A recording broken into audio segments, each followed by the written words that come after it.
Good morning আমার প্রিয় শ্রোতা বন্ধুরা। আমি পামেলা, আমার চ্যানেল গল্পের ডালি বাই পামেলাকে সঙ্গে নিয়ে আবার সকালে আপনাদের সামনে হাজির হয়েছি। কয়েকদিন ধরে আপনারা শুনছেন সৈয়দ মুস্তাফা সিরাজের লেখা একটি রহস্য রোমাঞ্চে ভরপুর রহস্য উপন্যাস ভুতুড়ে লাশ। আজকে শোনাবো এর শেষ পর্ব। আমার গল্প পড়া যদি আপনাদের ভালো লাগে তাহলে প্লিজ একটা লাইক দেবেন, এছাড়া শেয়ার, কমেন্ট এবং সাবস্ক্রাইব করবেন। তাছাড়া পাশে থাকা বেল আইকন অবশ্যই প্রেস করে রাখবেন, তাহলে আমি যখনই আপলোড করব আপনাদের কাছে নোটিফিকেশান চলে যাবে, আপনারা সময় করে সেটা শুনে নেবেন। এছাড়া কর্নেলের আরও অন্যান্য এপিসোড আমি এর আগে পড়েছি, মানে অন্যান্য উপন্যাস আমি এর আগে পড়েছি, সেগুলো প্লেলিস্টে আমার আপডেট করা আছে। প্লেলিস্টের লিঙ্কও ডেসক্রিপশান বক্সে দেওয়া রয়েছে।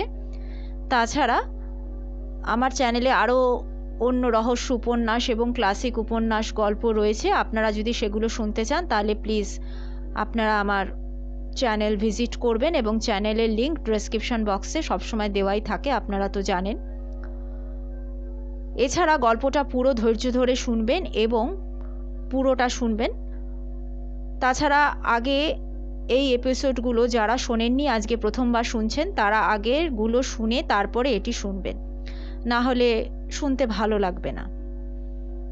তাহলে চলুন আর দেরি করব না, সরাসরি আপনাদের নিয়ে যাচ্ছি আমার গল্প পাঠের আসরে। আজকের উপন্যাস ভুতুড়ে লাশ, অধ্যায় 8। ট্রেন জার্নি ধকল এবং প্রচণ্ড শীতের দরুন কর্নেলের সঙ্গে বেরোনোর ইচ্ছে ছিল না। কম্বল মুড়ি দিয়ে শুয়ে পড়েছিলাম। কর্নেল সেই তুর্কি প্রজাপতির খোঁজে বেরোচ্ছেন বলে গিয়েছিলেন। এই সাংঘাতিক শীতেও নাকি ওই প্রজাতির প্রজাপতি কাবু হয় না, ধরতে না পারুন ক্যামেরায় তার ছবি না তুলে ছাড়বেন না। 1টা নাগাদ প্রকৃতিবিদ ফিরলেন। ততক্ষণে আমি গরম জলে স্নান করে ফিট হয়ে গেছি। কর্নেল সপ্তাহে একদিন স্নান করেন, আজ তার স্নানের দিন নয়। পোশাক বদলে বৈজুকে লাঞ্চ রেডি করতে বললেন। আমি জিজ্ঞাসা করলাম, কি কর্নেল, তুর্কি ঘোড়সওয়ারের কি দেখা পেলেন নাকি? না জয়ন্ত, সারা তল্লাটে পিকনিক বাজদের যা হুল্লোড় না, আর মাইক্রোফোনে ফিল্মি গান। মূল লেকের চারিদিকেও তো ওই একই অবস্থা। কালো দৈত্য হানা দিলে আমি খুব খুশি হব জয়ন্ত। তা আপনি সন্ধানীরে যাননি?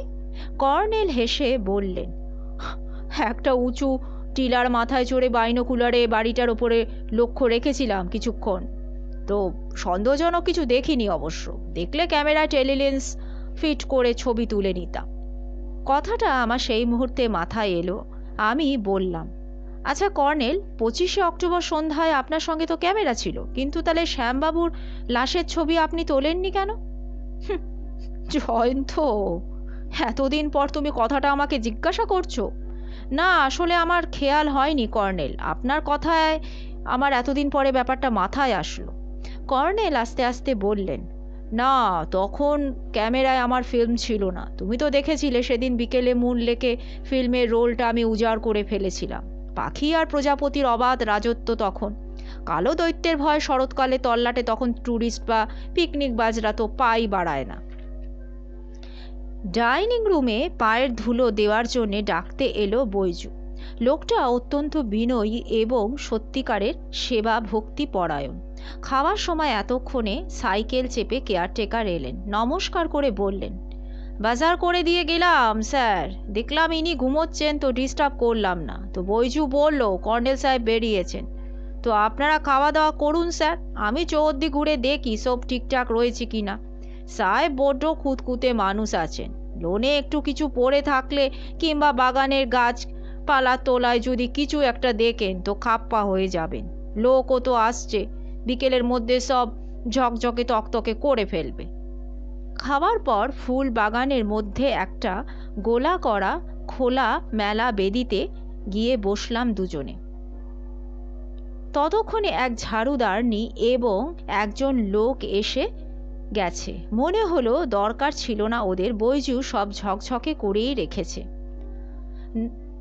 কেয়ারটেকার তদারক করছিলেন। কর্নেল ডেকে বললেন, আসুন একটু গপ্প করা যাক।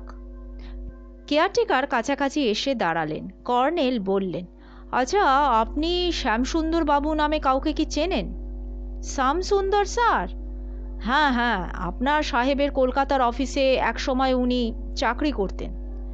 কেয়ারটেকার বিকৃত মুখে বললেন, হাহ, কে বলবো স্যার, এক নম্বরে ধরিবাজ আদমি আছে। সাহেবের মুখে তো শুনেছি চুরি চামারি করে পালিয়েছিল। তা আপনার সাহেব বলছিলেন যে গত অক্টোবরে এই বাংলো বাড়িতে সে ওর সঙ্গে দেখা করতে এসেছিল। হ্যাঁ স্যার, দুপুরে তো এসেছিল। সেই প্রথম ওকে আমি মুখোমুখি দেখলাম। খুব ডার দেখাচ্ছিল এসে। তাই নাকি? কি ব্যাপারে? কেয়ারটেকার গম্ভীর মুখে বললেন, সেটা ঠিক বলতে পারবো না স্যার। মনে হচ্ছিল খুব ডাটের সঙ্গে বাতচিত করছে, তো সাহেব ওকে ঘরে ঢুকিয়ে দরজা এঁটে কথা বলছিলেন। আচ্ছা, কানে এসছিল খুব তকরার চলছিল। তারপর হঠাৎ দরজা খুলে সাহেব ওকে ধাক্কা দিয়ে বের করে দিলেন। হুমকি দিয়ে বললেন, ফের যদি আমার সামনে কখনো দেখি তো গুলি করে মারবো। শ্যামসুন্দর চুপচাপ চলে গেল। তা আপনি সাহেবকে জিজ্ঞাসা করেননি কিছু? না স্যার, আমি ওর কর্মচারী আছি, উনি আমার রুজির মালিক। তবে সাহেব পরে বললেন যে, জানো, এই বদমাইশটা আমার কলকাতার অফিসে ক্লার্ক ছিল। খুব বিশ্বাস করতাম ওকে। আমার একটা ইম্পর্টেন্ট ফাইল চুরি করে পালিয়েছিল। তো সাহেবের কথা শুনে তো আমার মনে হলো যে শ্যামসুন্দর সাহেবকে ব্ল্যাকমেল করতে এসেছিল। সাহেবের দেশ বিদেশে অনেক ইম্পোর্ট এক্সপোর্টের কারবার আছে, তো বুঝতেই তো পাচ্ছেন আজকাল এই কারবারে অনেক বেআইনি কাজকর্ম হয়। তো আমি আদার ব্যাপারী, জাহাজের খবরে আমার কি কাম বলুন? আচ্ছা, আপনার সাহেবের সঙ্গে তার বইমাত্র দাদার এখানকার একটা বাড়ি নিয়ে নাকি মামলা চলছে? হ্যাঁ সাব, সন্ধানীর বাড়ি, সব জানি আমি। এখন তো মামলা সুপ্রিম কোর্টে উঠেছে। তবে স্যার, বাড়িটার খুব বদনাম আছে। বাড়ি ফেলে রাখলে ভূত প্রেতের আখড়া হয়। বুঝি না সাহেবের কেন এত জিদ। আচ্ছা, আপনি কখনো ঢুকেছেন ও বাড়িতে? কেয়ারটেকার হেসে বললেন, আমার মাথা খারাপ হয়েছে নাকি স্যার?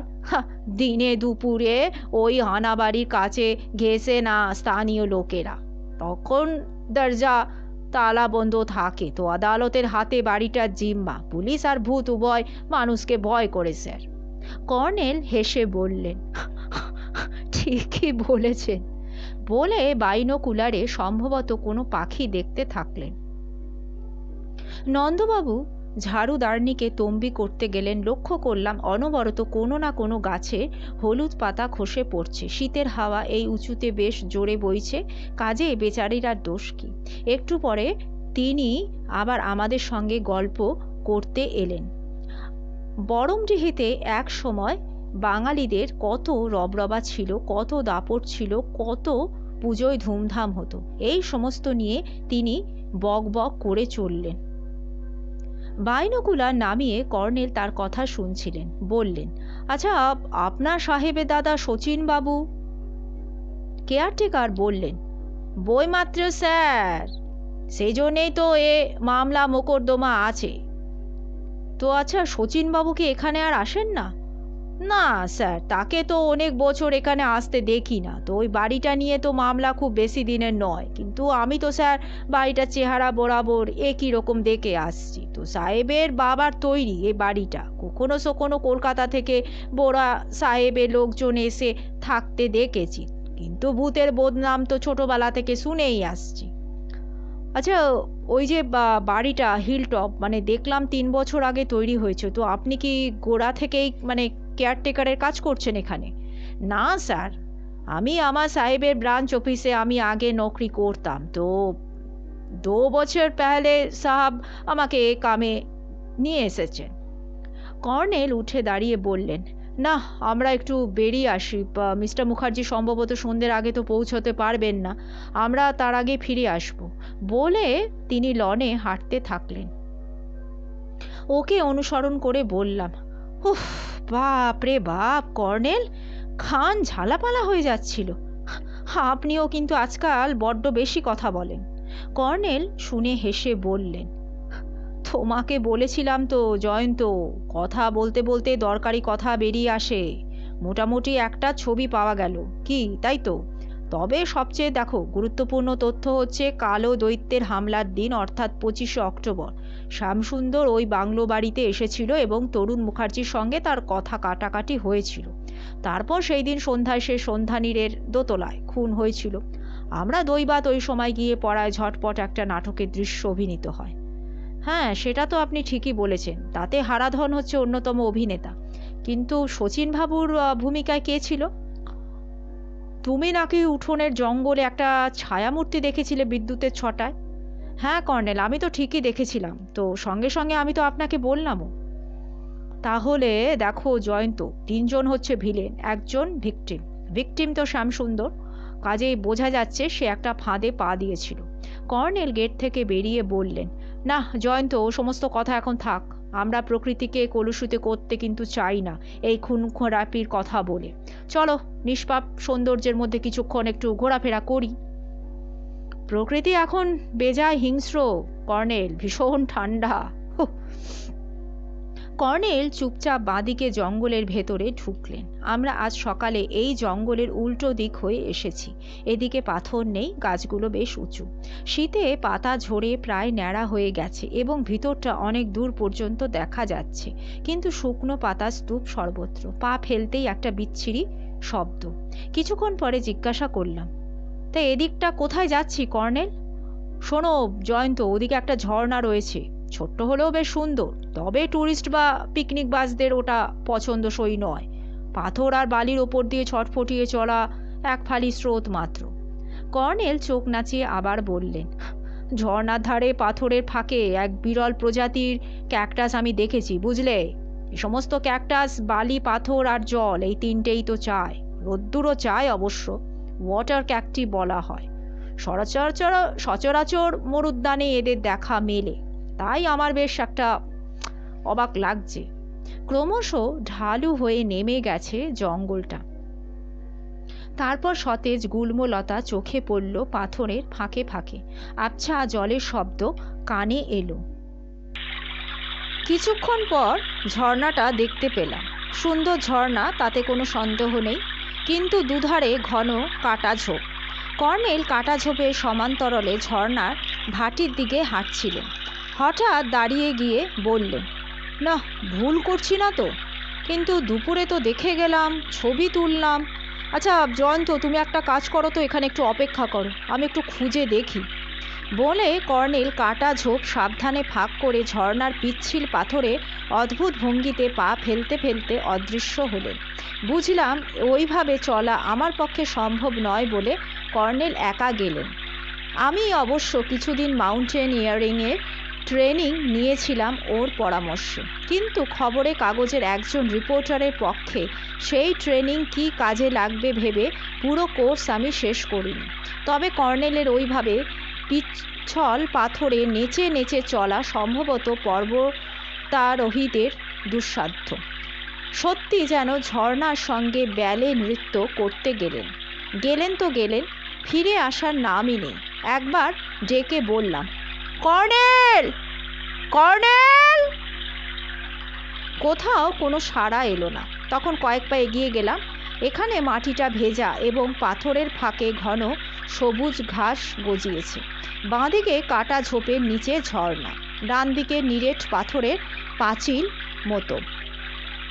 আচমকা সেই পাঁচিল থেকে দুটো লোক আমার ওপর ঝাঁপিয়ে পড়ল। এক পলকের জন্য দেখলাম তাদের মুখে রাক্ষসের বা ভয়ঙ্কর কিছুর মুখোশ। ভিজে ঘাসে পড়ে গিয়েছিলাম। আমার পিঠে বসে একজন ছুরির ডগা ঠেকালো গলায়, অন্যজন মুখে টেপ সেটে দিল, চোখে রুমাল বাঁধল, তারপর পিঠ মোড়া করে আমার দুটো হাত দড়ি দিয়ে বাঁধল, পা দুটো বেঁধে ফেলল। আমি আতঙ্কে হতবুদ্ধি হলেও চেঁচানোর চেষ্টা করিনি, কারণ গলায় ছুরির ডগা। ওই অবস্থায় তারা আমাকে চ্যাংদোলা করে নিয়ে চলল। কখনো টের পেলাম চড়াইয়ে উঠছি, কখনো বুঝলাম ঢাল বেয়ে নামছি। ভাগ্যের হাতে নিজেকে সঁপে দেওয়া ছাড়া কিছুই করার ছিল না। কতক্ষণ পরে এখানে আমাকে মরার মতো নামিয়ে রেখে একজন চাপা স্বরে বলল, এই শোন, একটু পরে রাস্তা পেরোতে হবে, এখনও পিকনিকওয়ালাদের গাড়ি কিন্তু যাচ্ছে। আরে এখানে শেষ করে দে না খুদে টিকটিকটাকে। না, বুড়ো টিকটিকিটার সঙ্গে রফা করতে হলে এটাকে এখনও জ্যান্ত রাখতে হবে, বুঝেছিস তো? ও ব্যাটা না এক বুড়ো ঘুঘু, মালের হদিশ ওই ব্যাটাই সব জানে। বুঝতে পারলাম কর্নেলের ওপর আমার বাঁচা মরা নির্ভর করছে। ওরা আমাকে একটা ঘরের মেঝে মরার মতো চিৎ করে শুয়ে রেখেছিল। চোখের বাঁধন খুলে দিয়েছিল। ঘর ঘুটঘুটে অন্ধকার। কিছুক্ষণ পরে আমার মাথার দিকে একজন গলায় ছুরির ডগা ঠেকিয়ে ফিসফিস করে বলল, এই বেটা, যদি বাঁচতে চাস ওই ঘুঘু বেটার ছেলেকে একটা চিঠি লিখতো, যা বলবো লিখবি। কই হে, কাগজ কলম দাও, না দেরি করা যাবে না। মাথার দিকে টর্চের আলো জ্বলে উঠল। পুরনো জরাজীর্ণ ঘর, পলেস্তরা খসে পড়েছে। এটা সে সন্ধ্যানীর নয় তো? তারপর একজন আমাকে কাত করে হাতের বাঁধন খুলে দিল। আগের জন তেমন বলল, শোন, আহ কি হলোটা কি? কিসের ওপর কাগজ ফেলে লিখবে হে? নোট বইটা দে তো। হ্যাঁ, ওটার ওপর লিখুক। আমার চোখের সামনে ফুল হাতা সোয়েটার পরা একটা হাতে শ্যামসুন্দরের সে কালো নোট বইটা এবং তারই একটা ছেঁড়া পাতা আমি দেখতে পেলাম। আমি বুঝলাম হরিবাবুর কাছ থেকে এরাই তালে নোট বইটা হাতিয়ে নিয়েছিল। গলায় ছুরির ডগা এবং মুখে টেপ সাটা। চুপ করে থাকা ছাড়া উপায় কি? শোন, যা বলছি লেখ। কর্নেল নীলাদ্রি সরকার, বরাবর এসু, লেখ। আমি লিখছিলাম। হাতের লেখা আমার জড়িয়ে যাচ্ছিল। নে এবার লেখ। আপনি অত্র পত্র পাঠপূর্বক মাল মুনলেক রোডের মোড়ে, হ্যাঁ লেখ, মুনলেক রোডের মোড়ে মাইল স্টোনের পিছনে রাখিয়া দিবেন। লিখেছিস? হ্যাঁ লেখ। সাবধান লেখ, সাবধান। কাহাকেও লেখ, কাহাকেও জানাইবেন না আমি বন্দি হইয়াছি। মাল পাইলে আমার প্রাণ বাঁচিবে। লিখেছিস? হ্যাঁ। আপনি পুলিশ কিংবা নিজের জোরে হস্তক্ষেপ করিলে আমার গলা শ্যামসুন্দরের মতো ফাঁক হইয়া যাইবে। ইহারা নজর রাখিয়াছে। আমার প্রাণ রক্ষা করুন। আরে লেখ লেখ, তাড়াতাড়ি লেখ। হ্যাঁ, নাম সই কর। হ্যাঁ লেখ, জয়ন্ত চৌধুরী। অন্যজন আনুনাসিক স্বরে বলল, আরে পুনশ্চ লেখাও না, টাইম দিতে হবে না নাকি? হ্যাঁ ঠিক ঠিক। এই শোন বেটা, এই পুনশ্চ লেখ। রাত্রি 10টা পর্যন্ত সময়। 10টা বাজিয়া গেলেই আমার গলা ফাঁক। আরে লিখবি তো? হ্যাঁ, ফের সই কর। হ্যাঁ, তারিখ লেখ। গুড। এই শোন, এই এক্ষুনি চলে যা। ওই হিল টপের গেটের সামনে ওই ঢিল চাপা দিয়ে রেখে আয় তো। হ্যাঁ, সাবধান, গুড়ি মেরে ঝোপের মধ্যে এগোবি, বুঝেছিস? এই শোন, তুই যদি ধরা পড়িস মাল পাবো না, কিন্তু এই ব্যাটার গলা ফাঁক হবে। এই যা, এই যা, তাড়াতাড়ি যা। শুনেই আমার মাথা ঘুরে উঠল। টর্চ ততক্ষণে নিভে গেছে। আবার আমাকে কাত করে হাত দুটো ওরা বাঁধল। ছুরির ডগা সরে গেল। অন্ধকারে একটা ছায়া মূর্তি দরজা ফাঁক করে বেরিয়ে গেল। দরজা বন্ধ হলো আবার। মাথার কাছে লোকটা হুমকি দিল, এই শোন, একদম নড়বি না, নড়লে কিন্তু গলা ফাঁক করে দেব। চিঠি তো লিখেই দিয়েছিস, আর তুই বাঁচলেই কি আর মরলেই বাকি। তবে খামোকা এই শীতের রাত্রিরে ছুরি আমার মোটেই চালাতে ইচ্ছা করছে না। ওহ মা গো, হাত দুটো ঠান্ডায় না পাথর হয়ে গেল। একটু আগুন জেলে সেঁকে দিতে পারলে হতো। ওহ, কোথায় যে আগুন পাবো? এতক্ষণে গলাটা একটু যেন চেনা মনে হলো, যদিও ফিসফিস করে কথা বলছিল। হারাধন নাকি কে জানে। চুপ করে পড়ে থাকাই ভালো। কর্নেলের পাল্লায় পড়ে এমন ঘটনা যে ঘটেনি সেটা নয়, কিন্তু এবার যেটা বুঝছি বাঁচার আশাটা কম। কারণ কর্নেল সহজে হার স্বীকার করতে তো চাইবেন না। দুর্ভাবনায় বুকের স্পন্দন আমার বেড়ে গেল। খুব কাশি আসছিল। কাশবার চেষ্টা করতে আবার গলায় ছুরির ডগা। ওই ওই চুপ বেটা, টু শব্দ করলেই না তোকে কিন্তু জবাই করে দেবো। চুপ কর। সময় আমার কাটছিল না। ফাঁসির আসামিদের মনের অবস্থা বুঝি এইরকমই হয়। শেষ পর্যন্ত হয়তো তারা আমার মতোই মরিয়া হয়ে ওঠে মৃত্যুর কাছে আত্মসমর্পণের জন্যে। কতক্ষণ পরে বাইরে কোথাও দুবার কেউ একটা হিস হিস শব্দ করল।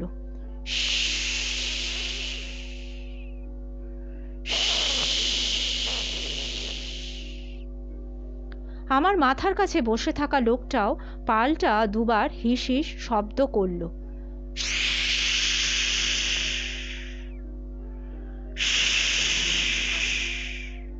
তারপর দরজা খুলে একটা ছায়ামূর্তি ঘরে ঢুকলো এবং দরজা বন্ধ করে দিল। টর্চের আলো জ্বলছিল, তাই সেই রাক্ষসে মুখোশ ঢাকা মুখটা আমি দেখতে পেয়েছিলাম। গায়ে ফুল হাতা বেঢপ নীলচে সোয়েটার, পরনে নোংরা প্যান্ট, কাদায় বিচিত্তির। টর্চ নিভে গেল।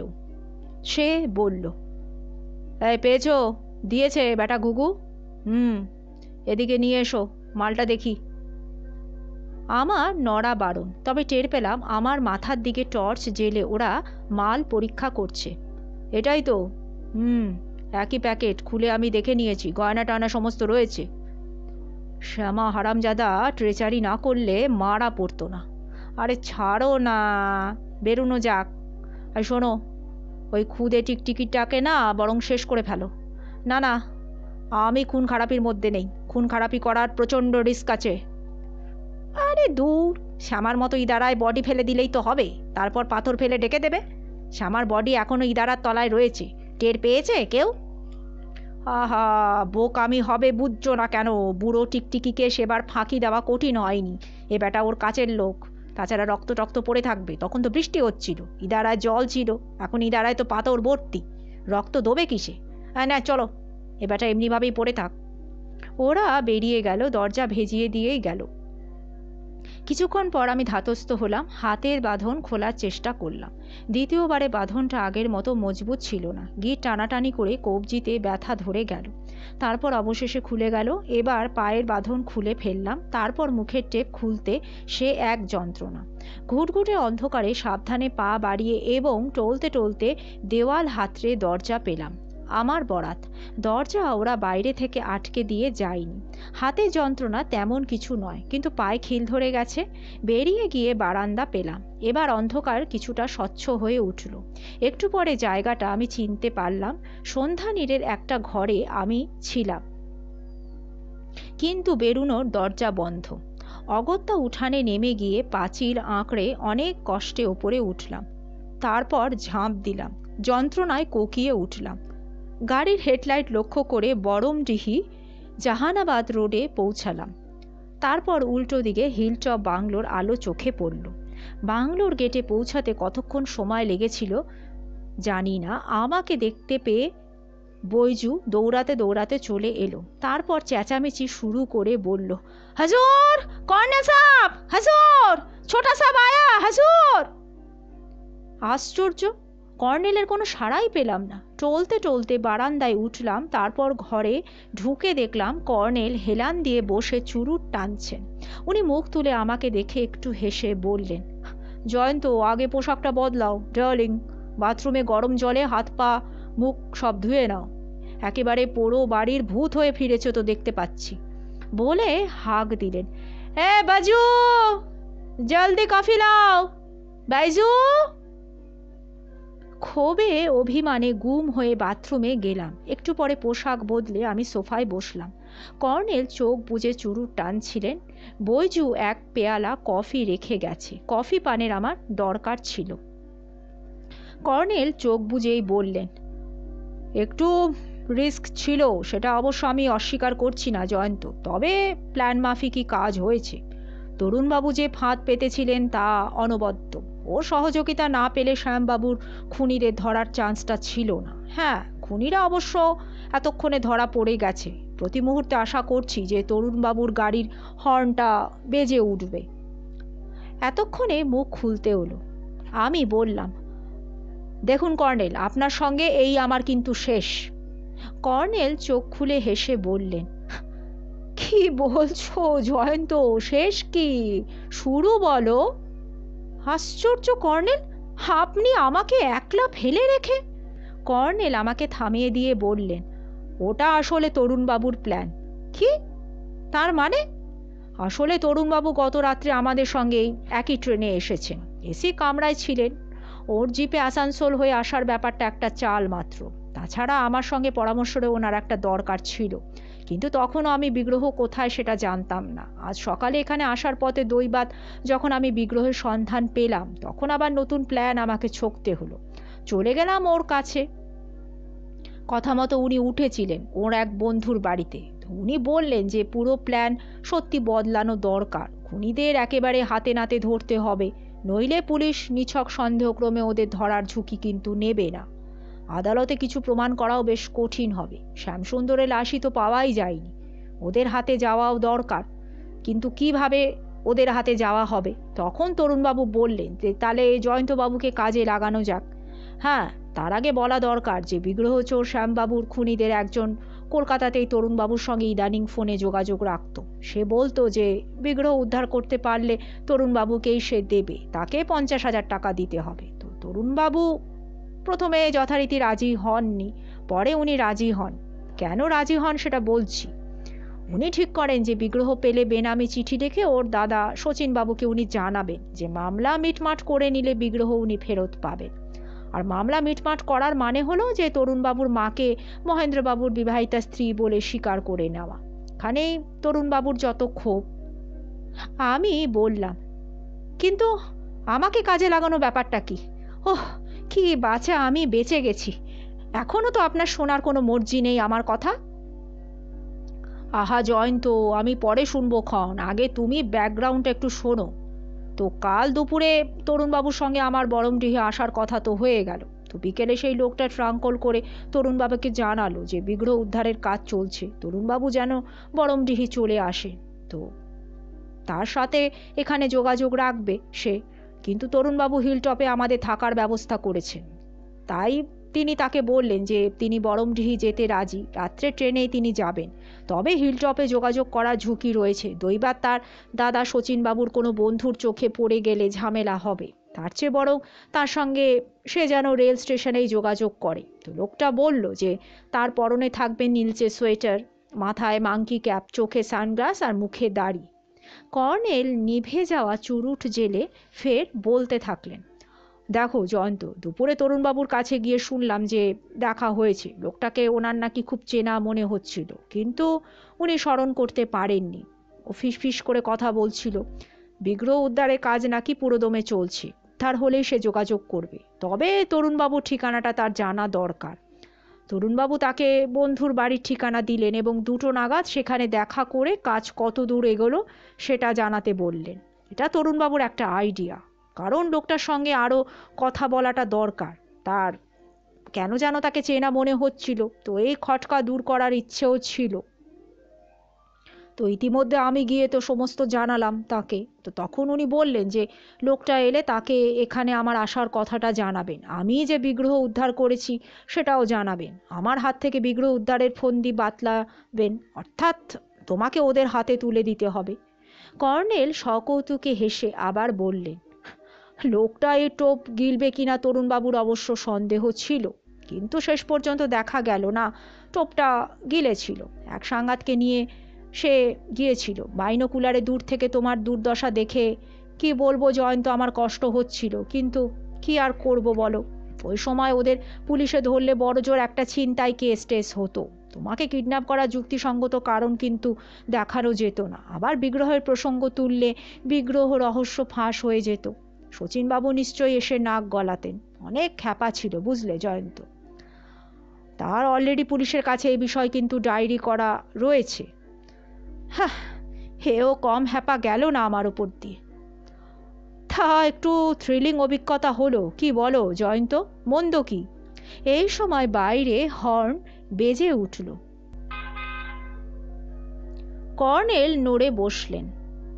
তারপর তরুণবাবু ঘরে ঢুকে ধপাস করে বসে বললেন, ওহ কর্নেল সাহেব, শেষ পর্যন্ত সমস্ত প্ল্যান ভেস্তে গেল। এতক্ষণ অপেক্ষা করে বদমাসটা এলো না। রাত 11:30 তো বাজে, কি করা যাবে বলুন তো? বিগ্রহ হাতে পেয়েই মনে কেটে পড়েছে। আমারই বোকামি হয়ে গেল। কর্নেল হঠাৎ হো হো করে হেসে উঠলেন। তরুণবাবু ভ্রু কুঁচকে বললেন, কি ব্যাপার, আপনি হাসছেন যে? কি বলবো আপনাকে মিস্টার মুখার্জি, ওটা নকল বিগ্রহ। নকল মানে? হ্যাঁ, আসলে হরিবাবুর বাসায় আপনাদের গৃহদেবতার ছবি দেখে আমার মাথায় একটা আইডিয়া এসেছিল। জয়ন্ত যেদিন ওয়ার্ড গেম নিয়ে মাথা ঘামাচ্ছিল, সেই দিন ও বাড়ি যাওয়ার পর আমি বৈষ্ণবদের আরাধ্য রাধাকৃষ্ণের প্রাচীন বিগ্রহ সংক্রান্ত একটা বই পড়ছিলাম। 16 শতকে একই ছাদের বিগ্রহ কিন্তু তৈরি হতো। তো সেই রাত্রে আমার স্নেহভাজন এক ভাস্করকে আমি ফোনে ডেকে পাঠাই। তাকে একটা বিগ্রহ পরদিন তৈরি করে দিতে আমি বলি। সাধারণ কালো পাথরের একটা বিগ্রহ তৈরি করে নকল অলঙ্কারে সে সাজিয়ে দিয়েছিল। এবার আমার স্মৃতি কিন্তু প্রখর মিস্টার মুখার্জি। কি কি অলংকার আপনাদের বিগ্রহে ছিল সেটা আমার কিন্তু স্পষ্ট মনে আছে, কাজেই নকল প্রাচীন শৈলীর বিগ্রহ তৈরিতে কোনো অসুবিধা হয়নি। অবশ্য তখন আমি জানতাম না যে কেন এটা আমি করালাম, হয়তো ভেবেছিলাম যে এটা কোনো কাজে লাগলেও লাগতে পারে, তবে না, আমি সঠিক জানি না, আপনি আমার ইনটিউশনও বলতে পারেন। তরুণবাবু শুনছিলেন অবাক হয়ে, তারপর বললেন, তাহলে ওটা নকল বিগ্রহ? আমি বললাম, তা কর্নেল, খুনি তো দুটো বলছিল, মানে একই প্যাকেটে মোড়া রয়েছে, প্যাকেট আপনি পেলেন কোথায়? কর্নেল বললেন, প্যাকেটটা একই, যে প্যাকেটে শচীন্দ্রলাল মুখার্জি। তরুণবাবু তার কথার ওপরে বললেন, আচ্ছা আপনি আগে বলুন, মানে আসলটা কি সত্যি আপনার কাছে রয়েছে? হ্যাঁ আছে, দেখাচ্ছি।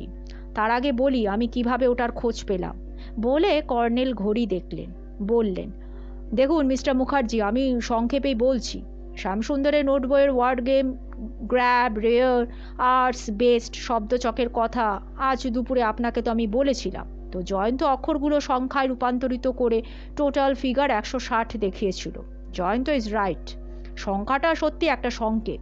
এটাকে রোমান সংখ্যায় দেখলে হবে C100, L50, X100 এইরকম। তো আজ সকালে কুয়াশার মধ্যে ট্রাক ড্রাইভার আমাদের মূল লেকে রোডের মোড়ে নামিয়ে দিয়েছিল। জঙ্গল এবং পাথরে ভর্তি চড়াই ভেঙে শর্টকাটে আসার সময় জয়ন্ত একখানে হোঁচট খেয়ে পড়ে গিয়েছিল। তো ওকে টেনে তুলতে গিয়ে একটা পাথর আমার চোখে পড়ল। তো পাথরটা ছোট্ট একটা মাইলস্টোনের মতন মাটিতে পোতা ছিল। তো ঘাসের মধ্যে 6 ইঞ্চি কিন্তু বেরিয়েছিল। ওতেই জয়ন্ত হোঁচট খেয়েছিল। তো আমি চমকে গেলাম, সন্দেহ আমি চেপে রাখলাম তখনকার মতো। তো দুপুরে আপনার সঙ্গে দেখা করে ফেরার সময় পাথরটা টানাটানি করে আমি উপড়ে ফেললাম। এটা আমার পক্ষে একটা সহজ কাজ। তলায় নাইলনের দড়িতে বাঁধা পলিথিন পেপারে মোড়া একটা প্যাকেট ছিল। তো আমি টেনে তুললাম সেটা, বাঁধন খুলে পলিথিন পেপারের মোড়ক ছাড়িয়ে আরও একটা মোড়ক আমি দেখলাম, সেটা শক্ত খাকি রঙের একটা প্যাকিং পেপার। ব্যাস, বেরিয়ে পড়ল রাধাকৃষ্ণের যুগল বিগ্রহ, ছোট্ট বিগ্রহ, এই ধরুন 9 ইঞ্চি বাই 6 ইঞ্চি সাইজ। তবে গয়নাগুলো নেই, শ্যামসুন্দর রত্নের লোভ সামলাতে পারিনি, ওটা বেচে দিয়েছিল মনে হয়। বলে কর্নেল তার সুটকেস খুলে সাদা পলিথিন পেপারে মোড়া বিগ্রহ বের করলেন। মোড়ক খুলতে কোষ্ঠী পাথরের তৈরি রাধাকৃষ্ণের প্রাচীন বিগ্রহ বেরিয়ে পড়ল। তরুণবাবু গৃহদেবতাকে দুহাতে তুলে মাথায় ঠেকিয়ে তারপর টেবিলে রাখলেন। তারপর মৃদু স্বরে বললেন, অক্টোবর মাসে শ্যাম টেলিফোনে আমার সঙ্গে এখানে অ্যাপয়েন্টমেন্ট করেছিল। এত বছর গা ঢাকা দিয়ে থাকার পর হঠাৎ তার ফোন এবং হারানো গৃহদেবতা উদ্ধারের গল্প। স্বাভাবিকভাবে আমি আগ্রহ দেখিয়েছিলাম, কিন্তু সে এসে 1 লক্ষ টাকা ক্যাশ আমার কাছে দাবি করলো। তার স্পর্ধা দেখে আমার খুব রাগ হয়েছিল। উপরন্তু আবার সে হুমকিও দিতে থাকলো যে দাদাকে সে জানিয়ে দেবে যে আমি বিগ্রহ চুরি করেছিলাম তাকে দিয়ে। তো সেই বিগ্রহ কোথায় আমি লুকিয়ে রেখেছি সেটা নাকি সে জানিয়ে দেবে। দাদা নাকি বরমডিহিতে এসেছেন, তার এক বন্ধুর বাড়িতে রয়েছেন। আপনি বুঝুন কর্নেল, আমার মনে হলো এটা একটা ব্ল্যাকমেল করার সামিল। তো আমি ওকে গলা ধাক্কা দিয়ে বের করে দিয়েছিলাম। কর্নেল একটু হেসে বললেন, শ্যামসুন্দর এরপর আপনার দাদার কাছে গিয়ে ফাঁদে পড়েছিল সেদিন 25শে অক্টোবর। তবে এটা ঠিক, শচীনবাবু খুন খারাপি চাননি। ওর অত্যুৎসাহী সাঙ্গপাঙ্গ ওকে খুন করে ওর পকেট হাতড়ে কালো একটা নোট বই মাত্র পেয়েছিল। যাই হোক, রাত হয়েছে, খাওয়া দাওয়া করে শুয়ে পড়া যাক। তা আপনি কি এখানে থাকবেন নাকি আপনি বন্ধুর বাড়ি ফিরে যাবেন? তরুণবাবু বললেন, না, আমি ব্রতিনের কাছে বিদায় নিয়ে এসেছি। গাড়িটা নিতে সকালে ও ড্রাইভার আসবে। অধ্যায় 10। ঘুম ভেঙেছিল কর্নেলের ডাকে। তখন প্রায় 10টা বাজে। উনি অভ্যাস মতো প্রাতঃভ্রমণ থেকে ফিরেছিলেন। বাইরে রোদ্দুর ঝলমল করছে, তবে দূরে ইতস্তত ঘন কুয়াশা। বারান্দায় বসে ব্রেকফাস্ট খেতে খেতে বললেন, তরুণবাবু ওর ব্রাঞ্চ অফিসের জিপ নিয়ে কলকাতায় রওনা হয়ে গেছেন। আমি বললাম, তা আপনি কি ওকে বিগ্রহ দিয়ে দিয়েছেন? হ্যাঁ, কেন দেব না, ওদেরই তো পূর্বপুরুষের ঐতিহাসিক বিগ্রহ। কর্নেল, আমার কিন্তু এখানে আর থাকতে একদম ইচ্ছা করছে না।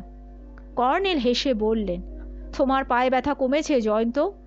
না, তোমাকে নিয়ে গিয়ে তাহলে দেখাতাম সন্ধ্যানীরের কোন ঘরে তুমি বন্দি ছিলে। না কর্নেল, আমি দেখতে চাই না। আমি কিন্তু দেখে এসেছি, 2টো দড়ি, একটা রুমাল আর 1 টুকরো টেপ ওই ঘরে পড়েছিল। কুড়িয়েও নিয়ে এসেছি। সুভেনির ডার্লিং, যত্ন করে সাজিয়ে রাখো। আপনি রাখবেন? আর দুটো ছেঁড়া মুখোশ উঠোনের জঙ্গলে কুড়িয়ে পেয়েছি। ইদারায় আপনি তো আমার মুখে কিছুই শোনেননি এখনো। না, আমি বুঝতে পেরেছি জয়ন্ত, পরে শুনবো ক্ষণ। তো যেটা বলছিলাম, ইদারায় উঁকি মেরে দেখলাম পাথরে ভর্তি, কেমন জানি একটা বিচ্ছিরি গন্ধ বেরোচ্ছে। হ্যাঁ, শ্যামসুন্দরের লাশ তো ইদারার তলায় রয়েছে, ওরা তো বলা বলি করছিল। হ্যাঁ, আমি পুলিশকে জানিয়ে এসেছি। পুলিশ ইদারা থেকে শ্যামসুন্দরের কঙ্কাল উদ্ধার করতে কিন্তু ব্যস্ত। কর্নেল ডিমের পোচ চেটে পুটে খেয়ে ফের বললেন, দেখো, তুমি যে ঘরে ছিলে তার পাশের একটা ঘরের মেঝে খোঁড়া হয়েছে দেখলাম। এল প্যাটার্নের বাড়ি। সামনে দাঁড়িয়ে ডান দিক থেকে গুললে ওটা ৮ নম্বর ঘর। আবার বাড়ির ভেতরে উঠোনে দাঁড়িয়ে ডান দিক থেকে গুললে যেটা ৮ নম্বর ঘর, সেটারও মেঝে খোঁড়া দেখতে পেলাম। এক পলকে জন্য কথাটা মাথার মধ্যে ঝিলিক দিল। আমি বললাম, ৮ নম্বর ঘর? My goodness! আচ্ছা কর্নেল, আপনি হরিবাবুকে বলেছিলেন না যে ৮ নম্বর ঘরের মেঝে বিগ্রহ পোতা রয়েছে? কর্নেল এবার আস্তে সুস্তে কফিতে চুমুক দিয়ে বললেন,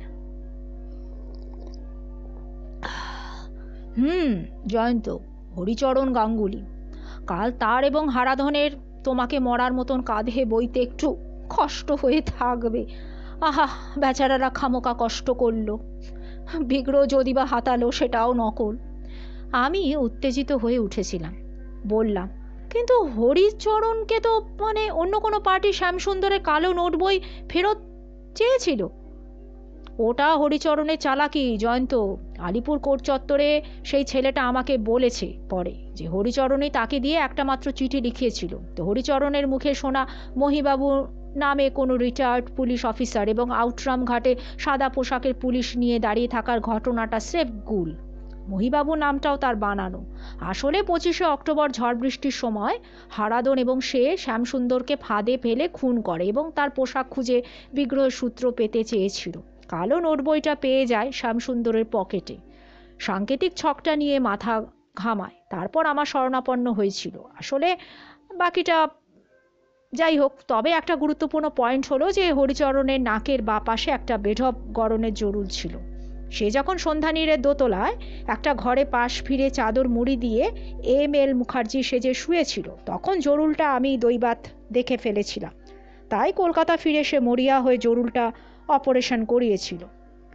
আমি আবার বললাম, কিন্তু বিদ্যুতের ছটায় উঠোনে আমি আরেকজনকে তো দেখেছিলাম কর্নেল। হ্যাঁ, তাকে কলকাতা ফিরে আবার তোমাকে দেখাবো। কফি শেষ করে কর্নেল চুরুট ধরালেন, তারপর বললেন, দেখো জয়ন্ত, হরিচরণ এবং হারাধনের ফটো আমি পুলিশকে দিয়েছি। তারা কোনো না কোনো সময় ধরা তো পড়বেই। তরুণবাবুরও এখানে প্রভাব রয়েছে। পুলিশ শ্যামসুন্দরের কঙ্কাল পেলেই এবার অ্যাকশন নেবে। কারো বিরুদ্ধে খুনের অভিযোগ করতে গেলে কেউ যে সত্যি খুন হয়েছে সেটা তো আগে দেখা দরকার নাকি? কাজেই অক্টোবরে যে অভিযোগ করতে আইনগত একটা বাধা ছিল, এখন সেটা আর নেই। একটু পরে আমি বললাম, আচ্ছা কর্নেল, হরিচরণের ঘরে শ্যামসুন্দরের কালো নোট বই পাওয়ার রহস্য তাহলে তো ফাঁস হলো, কিন্তু কর্নেল, হরিচরণ আপনার কেন শরণাপন্ন হলো? সন্ধ্যানীরে আপনার পেটেন্ট সান্তাক্লজ মার্কা চেহারা হারাধন এবং তার তো দেখা। কর্নেল গম্ভীর মুখে বললেন, দেখো, দুটো কারণ। একটা কারণের কথা তো আগেই বললাম, সাংকেতিক সূত্র কৌশলে জেনে নেওয়া, কিংবা ভেবেছিল যে আমি ওকে সেই সূত্রের সাহায্যে বিগ্রহ উদ্ধার করে দেব। তবে এটা গৌণ কারণ। মুখ্য কারণ হলো জরুল। আসলে নাকের পাশে যে জরুলটা নেই সেটা ও দেখাতে গিয়েছিল। বুঝতেই পারছো, অতি বুদ্ধির গলায় দড়ি। তার মানে সে আপনার সবিশেষ পরিচয় 25শে অক্টোবরের আগেই জানতো? না জয়ন্ত, ও জানতো না, ও পরে জেনেছিল। আমি শচীনবাবুর বাড়িতে প্রথম যাওয়ার পরেই ও জানতে পারে যে আমি কে। তারপর ঠান্ডা মাথায় প্ল্যান করে আমার সঙ্গে যোগাযোগ করে। কিন্তু যেদিন আমি তাকে জরুলের কথা জিজ্ঞাসা করলাম সেই দিনই ও গা ঢাকা দিল এবং বরমডিহিতে চলে এলো। তাকে সন্ধ্যানীরের ৮ নম্বর ঘরের মেঝের বিগ্রহ পুঁতে রাখার মিথ্যা সূত্র আমি দিয়েছিলাম। তাই গা ঢাকা দিয়ে বিগ্রহ উদ্ধারের একটা ফিকির করেছিল। এবার ক্লিয়ার? হ্যাঁ ক্লিয়ার, তবে এখনও বাকিটা কলকাতায় ক্লিয়ার হবে। আমরা সেদিনই দুপুরের বাসে আসানসোল এবং সেখান থেকে ট্রেনে কলকাতা ফিরেছিলাম। কর্নেল বলেছিলেন সময় মতো আমাকে ডাক দেবেন। সেই ডাক পেলাম 2 দিন পরে সকালবেলায়। কর্নেলের অ্যাপার্টমেন্টে গিয়ে দেখি তরুণ মুখার্জি বসে রয়েছেন, বেশ হাসি খুশি মুখ। কর্নেল বললেন, তরুণবাবুর বেনামে চিঠিতে কাজ হয়েছে জয়ন্ত। শচীনবাবু আমাকে ডেকেছেন। এখন আমার ভূমিকা হচ্ছে মিডলম্যানের। দেখা যাক, 10:30টায় তো অ্যাপয়েন্টমেন্ট, এখন 10টা বাজে, এখন ভাবছি বেরোবো। তরুণবাবু বললেন, জয়ন্তবাবু, হরিচরণ এবং আমার অফিসের বজ্জাত বেয়ারা হারাধন বরমডিহি রেল স্টেশনে কিন্তু ধরা পড়েছে। আমি বললাম, বাহ, এটা তো বেশ সুখবর। কিন্তু মিস্টার মুখার্জি, একটা ব্যাপার তো আমি বুঝতে পারছি না, যে ওই হারাধন তো 25শে অক্টোবর হিলটপ বাংলোয় আপনার কাছে ছিল, তাহলে সে কি করে? শুনুন, শ্যামসুন্দরকে গলা ধাক্কা দিয়ে তাড়ানোর কিছুক্ষণ পরে হারাধন বাংলো থেকে কিন্তু বেরিয়ে যায়। ফিরেছিল সেই রাত 9টা 9:30 নাগাদ। তো ফিরে বলল যে ঝড় বৃষ্টিতে বাজারে আটকে গিয়েছিল। যাই হোক, হারাধন আমাদের গৃহদেবতা চুরি হওয়ার কথাটা জানতো, আমার অফিসের সবাই জানে। কিন্তু হারাধন সাংঘাতিক লোক, কেমন করে জানবো বলুন? হরির সঙ্গে সে কিংবা হরি তার সঙ্গে যোগাযোগ করে একটা দল বেঁধেছিল। পুলিশ জেরা করে কথা আদায় করবে। তবে আমার ধারণা ওরা শ্যামসুন্দরের পিছু নিয়েছিল। তারপর শ্যামসুন্দরকে সে হরিচরণের কাছে নিয়ে গেল। নিশ্চয়ই একটা প্ল্যান নিয়েছিল।